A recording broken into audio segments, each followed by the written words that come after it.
Gerbiami kolegos, šiandien mane neraminantis pagrindinis klausimas yra toks. Ar kreipdamės į Konstitucinį teismą su paklausimu, ar Europos tarybos konvencija dėl smurto prieš moteris neprieštarauja Lietuvos Respublikos konstitucijai, padės mums atsakyti į fundamentalų klausimą. Kiek yra lyčių? Paradoksalu, tačiau klausti, kiek yra lyčių, šiandien tapo savotišku kontroliniu klausimu, panašiai kaip karo pradžioje buvo tapęs klausimas, kam priklauso Krymas. Ironiška gal yra tai, kad klausimą apie lyčių skaičių šiandien garsiausiai užduoda tie, kurie nuo klausimo apie Krymą rangėsi it unguriai.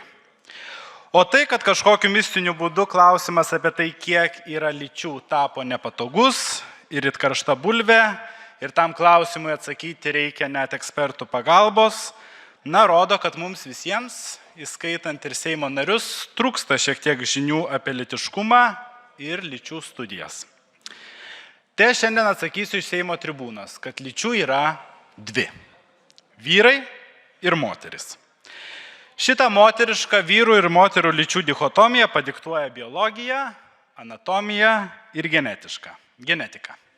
Angliškai tai yra vadinama sex ir apibūdina kiekvieno iš mūsų biologinės lyties požymį. Nuostabiausia dar yra tai, kad žmonės, individai egzistuoja ne po vieną, o yra sociumo arba visuomenės nariai. Ir ta konkreti visuomenė dėl savo istorinių, kultūrinių ar net geografinių ypatybių biologiniams vyrams ir moterims priskiria tam tikrus lūkesčius arba vaidmenis, kurie yra vadinami socialiniu lyties aspektu arba angliškai gender. Sudėtinga galbūt yra tai, kad tam tikrų šiandieninio gyvenimo tendencijų ir iššūkių neįmanoma vertinti ar spręsti nepripažįstant, kad egzistuoja socialinis lyties aspektas. Arba kitais žodžiais tariant, nerašytas mūsų visų susitarimas, kas yra visuomenė vyriška, o kas yra moteriška. Egzistuoja tam tikri visuomenės lūkesčiai, ką reiškia būti tikrų vyru arba tikra moterimi. Ir kiekvienas iš mūsų, turintis biologinę lytį, bando tuos socialinius lūkesčius arba normas atliepti. Galbūt reikėtų pateikti tam tikrų taip vadinamo gender pavyzdžių. Prašau. Praėjusiais metais atotrūkis tarp moterų ir vyrų atlyginimų Lietuvoje siekia 14%. Ne todėl, kad moteris kažkaip norėtų mažiau uždirbti, o kodėl, kad socialiai priimtina moteris rinktis tuos darbus sveikatos arba rūpybos rytise, kurie yra tradiciškai mažiau apmokami.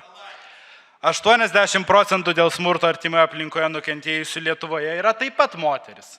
Ne todėl, kad jos prieš moteris yra smurtaujama, kad jos yra biologiškai moteris, o todėl, kad mūsų visuomenėje moteriai vis dar pridera būti nuolankiai, paklusniai ir žinoti savo vietą. Aš šiandien nesimsiu agituoti už būtinybę Lietuvoje ratifikuoti taip vadinamą Stambulo konvenciją. Konvencija taikliai sudėlioja akcentus, kad smurtas prieš moteris kyla ne dėl biologinės lyties, o dėl tam tikrų su ją sietinų socialinių vaidmenų ir lūkesčių. Šis Seimo nutarimas yra ne apie tai. Šis nutarimas yra apie tai, kas aiškina ir interpretuoja pagrindinį mūsų šalies įstatymą. Visi, manau, esame įstikinę, kad konstitucija neturėtų būti išplaunama pro užpakalinės duris. Daugelis iš mūsų tikriausiai labai gerai prisimena, kaip viena tokia liūdnai pagarsėjusi mokytoja nacionalinio televizijos eteryje mojavo konstitucijos teismu prieš buvusio konstitucinio teismo pirmininko Dainiaus Žalimo nosį ir sakė, kad konstitucija jį išmano geriau. O mes kartais irgi lygiai taip pat elgiamės, kai sakom, kad konstituciją turi aiškinti kažkas kitas, minia, o ne konstitucinis teismas. Kada mes taip elgiamės, keletas konkrečių pavyzdžių. Kai sakom, kad Lietuvos žmonės nėra verti konstitucijai įtvirtintos šeimos apsaugos, nes esą konstitucija apibrėžia šeimą tik tai tarp vyro ir moters, nors konstitucinis teismas yra išaiškinęs priešingai.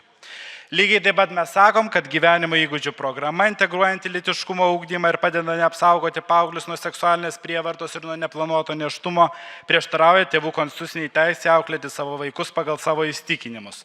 Nors tada tikriausiai tokiai teisė prieštarauja ir Darvino teorija, sakanti, kad žmogus atsirado iš beždžionės, o nebuvo sukurtas per šeštadienį.